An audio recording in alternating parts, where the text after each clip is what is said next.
Hi, this is Scott Garibay, and today we're going to talk about Dungeons and Dragons, and I'm going to give you a confession on Radiant Citadel. All right, so right now, today, Radiant Citadel is available at my friendly local game shop. Right, so I have a ritual now, man. Like I've done, and you can see this on this channel for at least 2 years. Every single Dungeons and Dragons book new that came out, that new.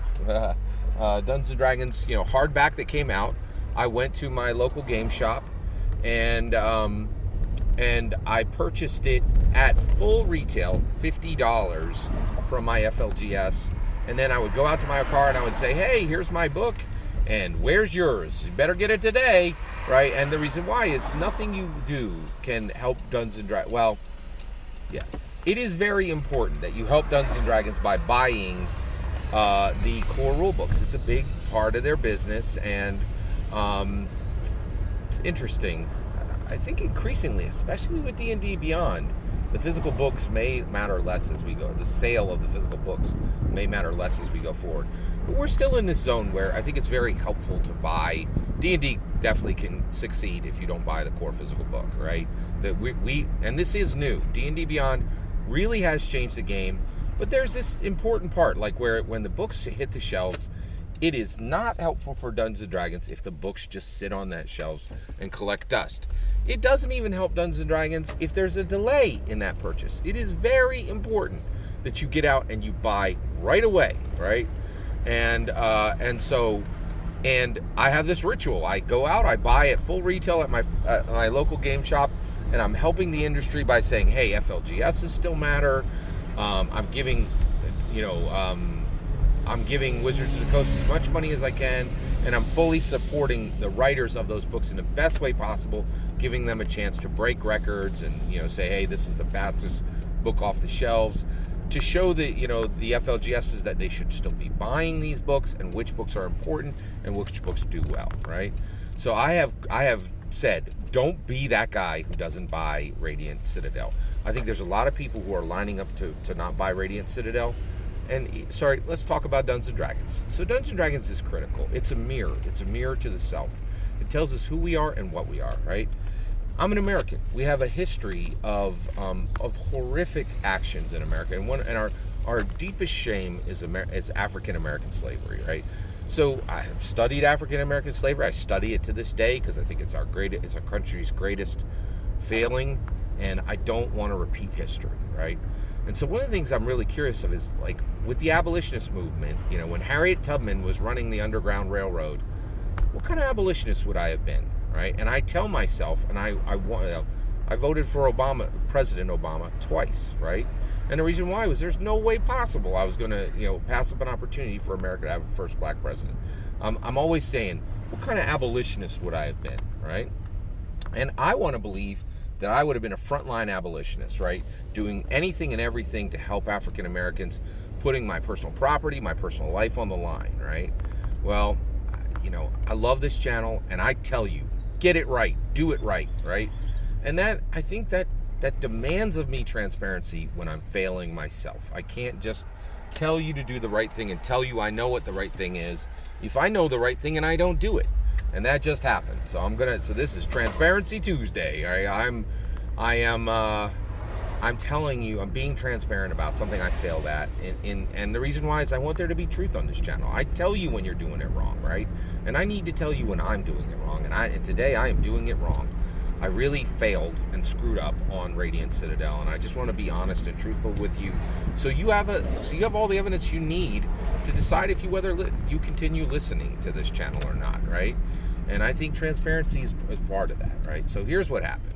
I am not going to my friendly local game shop and buying Radiant Citadel today. Why? Well, there's a good reason for it. The reason I'm not going today is Vladimir Putin and President Joe Biden. So Vladimir Putin said, "Hey, world, I'm going to threaten every single person out there, right? I'm going to put us on the brink of World War III. I'm going to go and I'm going to beat mercilessly Ukraine, and the entire world is going to watch, right? You cowered up, or I will nuke you." That's exactly what he said, right?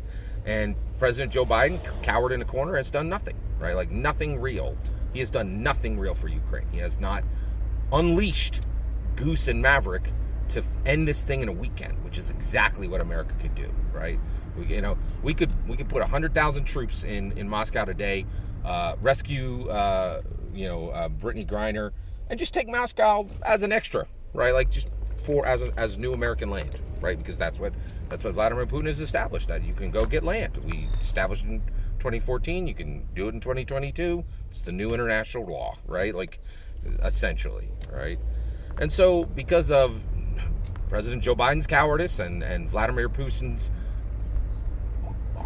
absolutely unmitigated, unprovoked, unjustified aggression, and more than that, just assault, like blatant assault on the entire world, right? The economy is broken, and I am reacting in fear. In that, one of the things I looked at 2022, we have burned through a huge amount of our life savings in a single year, right? Like a very significant number, right? And I was like, you know what? I am a Christian, I am a husband, and I am a father, and I am a dungeon master for fourth. I cannot continue to spend like this, right? So right now, literally, we would need to go into savings for me to go get that $50, right? And I'm not going to dip any further into savings, not for nothing, right? The Radiant Citadel is the first all person of color authored Dungeons & Dragons book. It is historically important. It is important that I am there and I buy it today. I am not buying it today. And the reason why is, in order to do that, I would have to put myself first and my family second, right? And I'm not willing to do that. I'm just not, right? So I'm not there. And so my plan right now is to wait another 2 weeks until I get my $60 of spending money. I will buy, and then I'm not buying it from my FLGS. I'm going to order it from Amazon for 33% less than what, for 33% less. And so I'm going to buy it through Amazon. My FLGS will never see me. I'm going to buy it weeks after it came out. None of this helps the POC authors, right? And the reality is, and it is 100% my fault because I pre-ordered, right? I pre-ordered the terrain set, I pre-ordered the monster set that was in D&D Direct, and I pre-ordered Dragons of Stormwreck Isles because I was incredibly excited about all of them, right? And I failed to do what I needed to do on Radiant Citadel. So when I look in the mirror, what kind of abolitionist am I, right? Harriet Tubman shows up, Scott Garibay in the 1850s, or Harriet Tubman shows up at the door and is like, hey, I got two people who need to be hidden, right? And I'm like, hey, here is blankets, and I'm gonna re-provision you guys, but you got to keep moving on. You can't keep anybody here, right? Because one of my children is home from college and there's no extra rooms. So I'm going to support you, I'm going to hide you, I'm going to make sure you have what you need to carry forward, but I can't help you right now.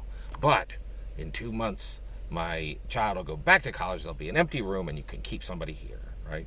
So I thought I'd be a frontline abolitionist. I think I am an abolitionist. I have every plan to buy Radiant Citadel. I'll tell you when I do, but I'm going to buy it when I can buy it out of the cash that is allotted for it, not for money I'm literally taking out of our family savings. And I am ashamed of this, and I screwed up. I should have pre-ordered Radiant Citadel, and I'm not giving the people of color authors the support they needed for this book, and I'm ashamed of myself, and I'm sorry. I'm saying sorry to the D&D community, and I'm apologizing to the people of color who worked on this book, and I wish there was a different truth, but there isn't, and that's the reality of it. And I think it's important that we look at the mirror that D&D holds up to us, and we're truthful with ourselves. And so I know the truth now. I would not have been a frontline abolitionist. I would have been a supporting abolitionist and a second-line abolitionist, most likely. That's frustrating truth to hear. I wish it was different.